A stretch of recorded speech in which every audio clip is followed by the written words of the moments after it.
friends, once again, here we are together. Mes amis, une fois de plus, nous voici réunis via des moyens numériques. Vous savez, il est extraordinaire de pouvoir se connecter et réfléchir pendant quelques instants à ce que la parole de Dieu nous dit aujourd'hui. Comme vous le savez, le monde change rapidement. Dieu soit loué, sa parole ne change jamais. Nous lisons dans Ésaïe 40, verset 8, « L'herbe sèche, la fleur tombe, mais la parole de notre Dieu subsiste éternellement. » La semaine dernière, nous avons examiné les prophéties du chapitre 8 de Daniel, en particulier le verset 14. Encore 2300 soirs et matins, puis le sanctuaire sera purifié. Comme nous le savons, le calcul de la période du temps indiquée dans ce verset conduit à l'année 1844, année où de nombreuses personnes attendaient le retour de Jésus. Et bien qu'ils aient eu raison dans leur calcul du temps, ils se sont trompés dans l'événement attendu. En supposant, comme beaucoup de chrétiens, que le terme « sanctuaire » se référait à la terre, leur conclusion était que Jésus reviendrait et purifierait la terre en 1844. Cependant, par l'étude de la Bible et la prière, ces premiers adventistes ont compris que le sanctuaire dont parle Daniel 8, 14 est le sanctuaire céleste où Christ exerce son ministère aujourd'hui pour vous et pour moi. Ils ont examiné Hébreux 8, versets 1 et 2, qui dit « Nous avons bien un tel grand prêtre, qui s'est assis à la droite du trône de la majesté divine, dans le ciel, et accomplit son ministère dans le sanctuaire, le véritable tabernacle, celui qui a été dressé par le Seigneur et non par un être humain. Le sanctuaire sur terre, construit par des mains humaines, mais suivant les instructions divines, était une sorte de sanctuaire céleste. Il a servi d'exemple pour illustrer le plan du salut. Ce plan comprenait de nombreux aspects, dont un sacrifice, représentant Jésus, et la purification des péchés. Il comprenait également un moment spécial connu sous le nom de jour des expiations, où le grand prêtre entrait dans le lieu très saint et où le sanctuaire était purifié, ce qui éliminait symboliquement le péché. Cette importante cérémonie représente ce qui a commencé le 22 octobre 1844, lorsque le Christ est entré dans le lieu très saint du sanctuaire céleste. Dans Apocalypse 11, verset 19, nous avons un aperçu de ce lieu très saint, car nous lisons « Alors, le temple de Dieu qui est dans le ciel fut ouvert, et l'arche de son alliance apparut dans son temple. » Aujourd'hui, le Christ, notre grand prêtre, se trouve dans le lieu très saint où se déroule le jugement investigatif. Saviez-vous que la Bible mentionne le jugement plus de 1000 fois?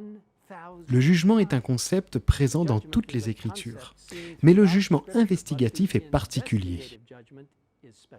Comme l'indique notre croyance fondamentale numéro 24, le jugement investigatif révèle aux intelligences célestes quels sont parmi les morts ceux qui dorment en Christ et qui, par conséquent, sont jugés dignes en lui de participer à la première résurrection. Cette instruction du jugement fait aussi apparaître ceux qui, parmi les vivants, demeurent en Christ en gardant les commandements de Dieu et la foi en Jésus, prêts en lui à être introduits dans le royaume éternel.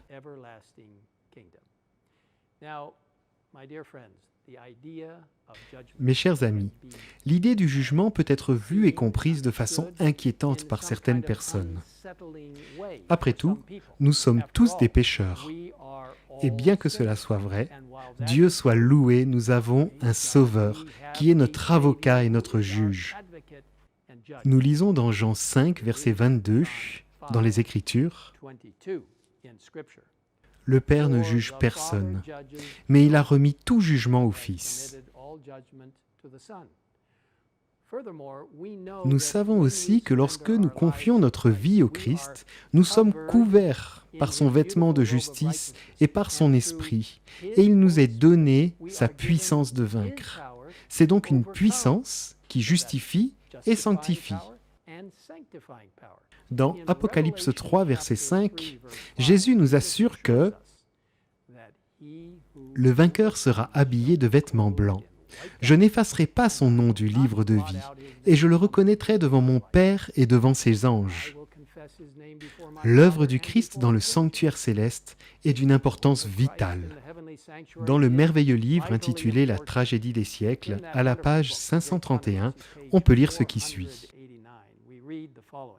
L'intercession du Sauveur en faveur de l'homme dans le sanctuaire céleste est tout aussi important dans le plan du salut que sa mort sur la croix.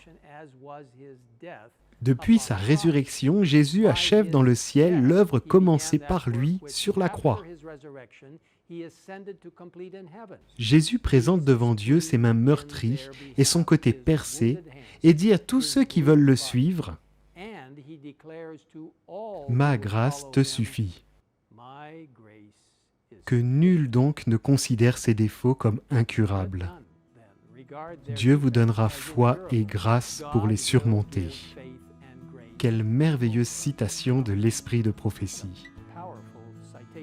Alors, chers amis, aujourd'hui, je voudrais vous encourager à placer votre espoir en Jésus, notre Sauveur, notre avocat, notre grand prêtre et notre roi qui revient bientôt.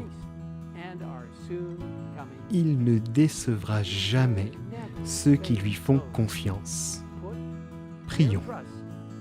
Père Céleste, merci pour ce merveilleux enseignement selon lequel tu es le sacrifice, tu es le grand prêtre, tu es le roi à venir, tu es notre tout, capable de nous justifier par ta justice.